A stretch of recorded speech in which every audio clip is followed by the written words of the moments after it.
Attacks on civilian infrastructure, including oil and gas installations, and the de facto closure of the Strait of Hormuz by Iranian forces. Including oil and gas infrastructure. The leaders of these 6 nations, did they just wake up from a 30-year coma 5 minutes before Iran retaliated or something? I'm as real can get. What you see?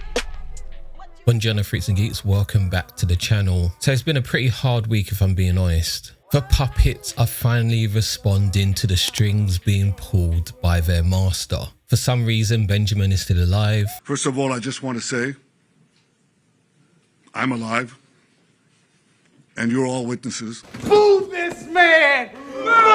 And the cost of fuel is about to skyrocket. No pun intended. So Sky News has a video explaining the statement released by the UK and 5 other cucked countries.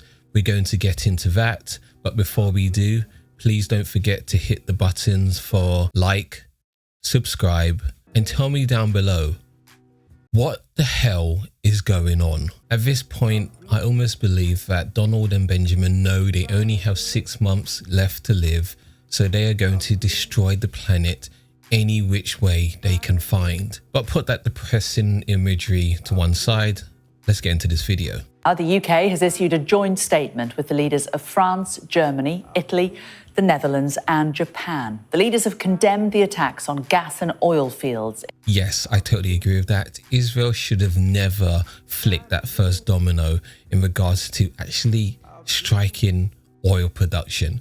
Like, what type of psychopaths are we dealing with here? Israel is actually acting how people believe Iran would act if they had nuclear weapons, but Israel doing it in this timeline right before our very eyes. In the Middle East and the Strait of Hormuz. It comes as oil and gas prices continue to rise. What the what? What the hell? Why are these countries condemning Iran's attacks in the Gulf? Where's Israel and America in all of this? Like, we're fucked.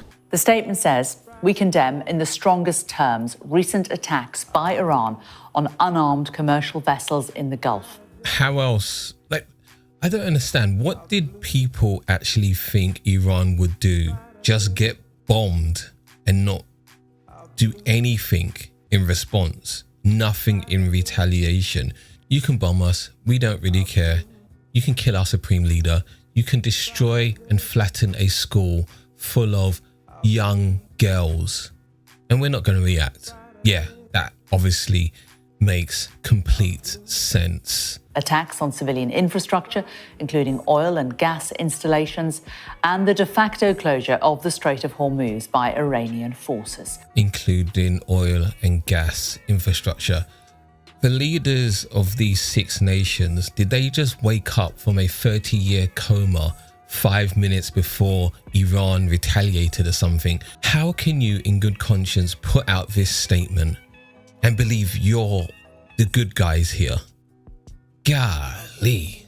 We express our deep concern about the escalating conflict.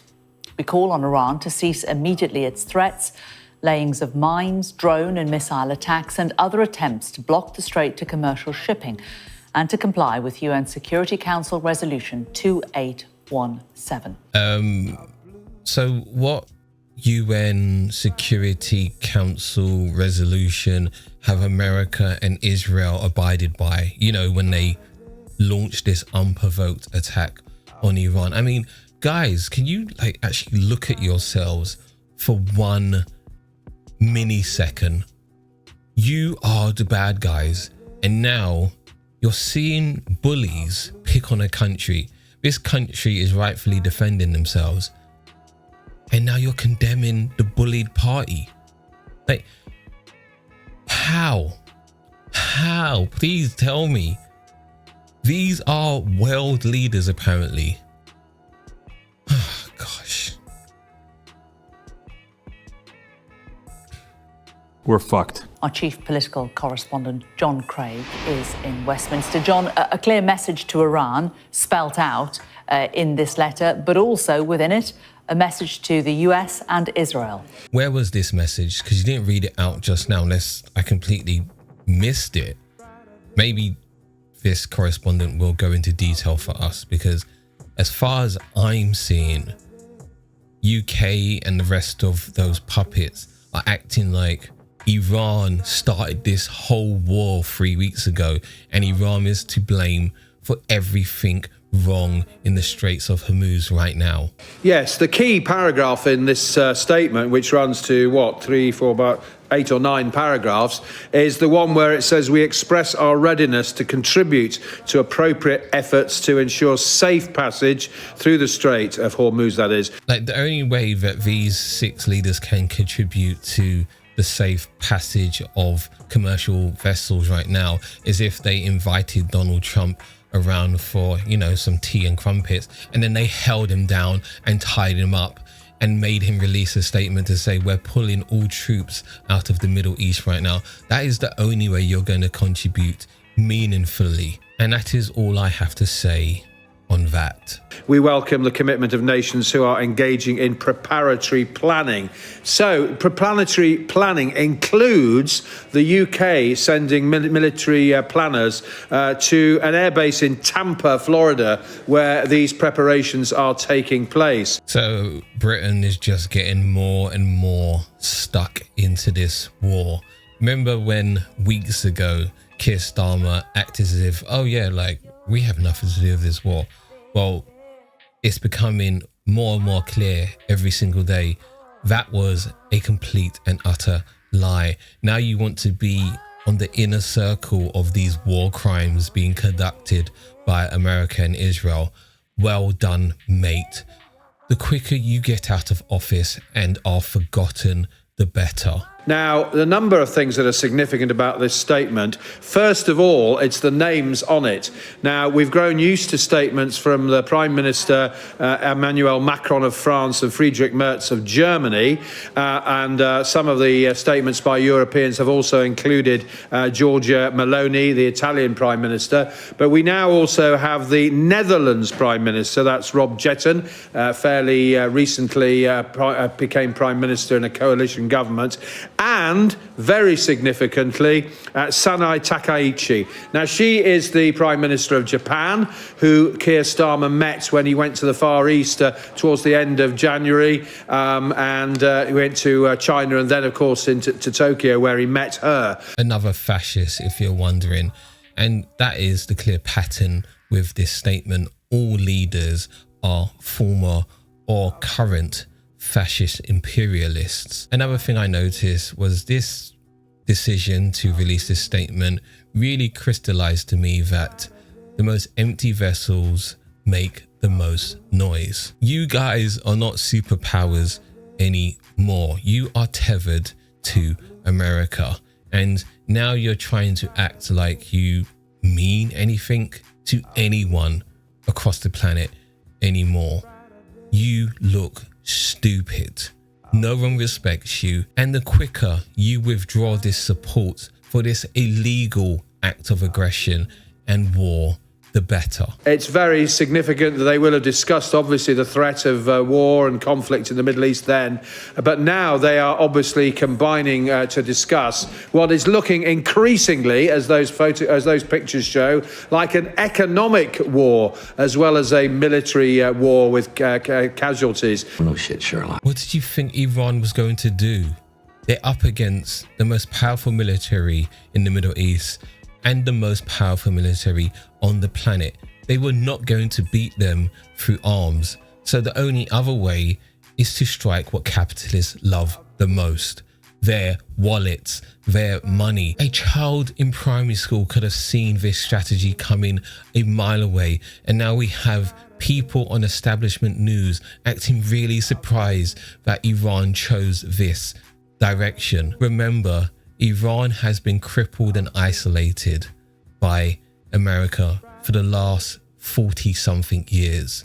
Why would they not drag everyone down to their level? I mean, the effect of what's happened overnight has been another surge in energy prices. Now, The other significant fact about Sanai Takaichi is that she is currently in Washington and is due to go to the Oval Office and speak to President Trump literally in an hour or two. So, and that has been, it's been suggested that will be an awkward meeting. 2 hours later. Why didn't you tell U.S. allies in Europe and Asia, like Japan, about the war before attacking Iran? So we are very confused about we Japanese citizens. Well, one thing, you don't want to signal too much. You know, when we go in, we went in very hard, and we didn't tell anybody about it because we wanted surprise. Who knows better about surprise than Japan? Okay, why didn't you tell me about Pearl Harbor? Given President Trump's criticism of those countries who he regards as having been slow to send assistance. So we await those crucial talks, but it's significant that she's added her name to this statement. And so we now have what you might say a broadening of the coalition who are obviously trying to influence President Trump. Of course, the Prime Minister has borne the butt really of his the brunt of his criticism.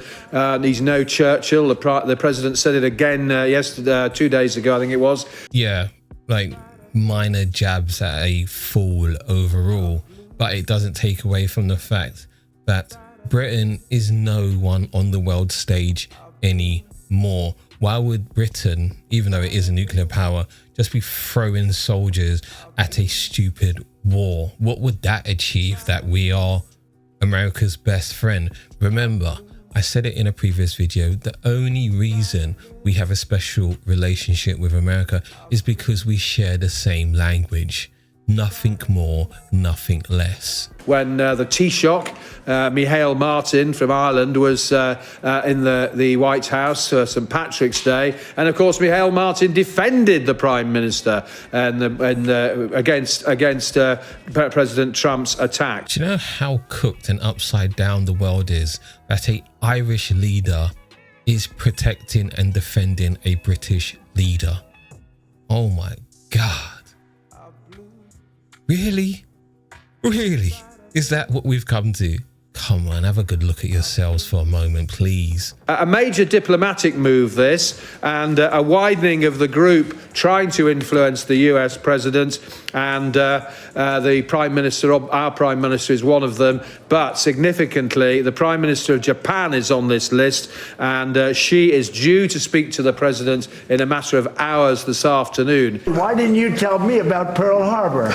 And the other development, of course, is that those military planners, UK military planners, are either on their way or already at Tampa in Florida to talk to the Americans about how the Straits of Hormuz are to be kept open. And these leaders are expressing their willingness, we express our readiness to contribute to appropriate efforts note, to ensure safe passage through the Straits. Yeah, the only way that's going to happen, as Iran has stated, American and British people out of the Middle East, you need to pay reparations for all the damages caused. And I think there's something else, but I can't remember it right now. But otherwise, it's not going to happen. It's going to be an absolute bloodbath if warships from these different countries decide to try and escort commercial vehicles. Why would you just be throwing people like bits of red meat to the Iranian military for no reason? Like, you know what you have to do, and it's to put America and by extension Israel back in their boxes. But you'll never do that because you are so cut to this image of Western supremacy. So diplomatic moves as well as military moves as, of course, oil prices surge, and this becomes an economic war which is going to affect everybody who has to pay more for petrol at the pumps and home heating and all sorts of energy sources. We're fucked. Fantastic that Iran is doing what the Soviet Union wished it did when it was conducting its Cold War against NATO, to strangle their money supply completely and watch them squirm. It's a beautiful thing to see, to be honest, because like I said, Iran's already down there, so they don't care about dragging anyone else down to those depths. And I think all of these world leaders that have put this put their names to this silly little statement should really look at themselves and their relationship with the greatest superpower the world has ever seen and actually assess whether it's worth being this cut. Also, I saw some quite interesting news that Cyprus, where Britain has a couple of military bases, wants to actually have an open dialogue about the future of those bases once this current war is over. So it seems that Iran's plans working already. And again, the people who are not responsible for this act of aggression, well, not firstly responsible, you are responsible now, the UK, but the people who initiated this attack are not feeling the repercussions yet. It's only the people supporting them, i.e. the UK and their bases in Cyprus. So I hope those bases get closed and Britain gets out of there, if I'm being completely honest. So what do you think about all of that? Please tell me down below. In my opinion, I think this is a nice reverse of the movie 300.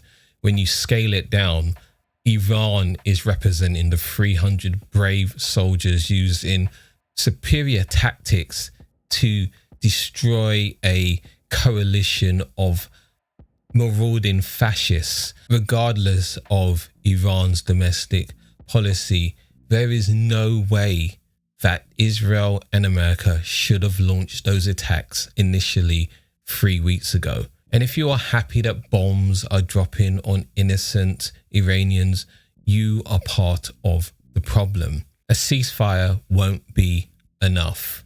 America out of the Middle East will. Britain out of the Middle East will. A free Palestine will.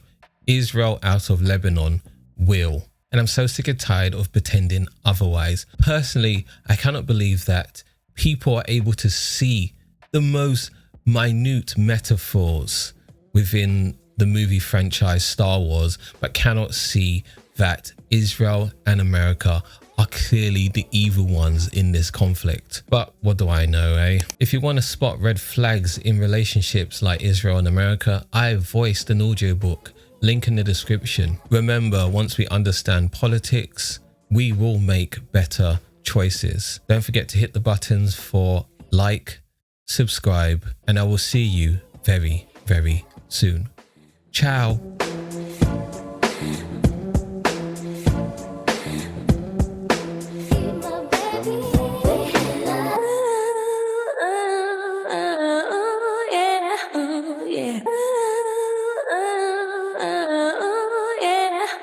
Yeah.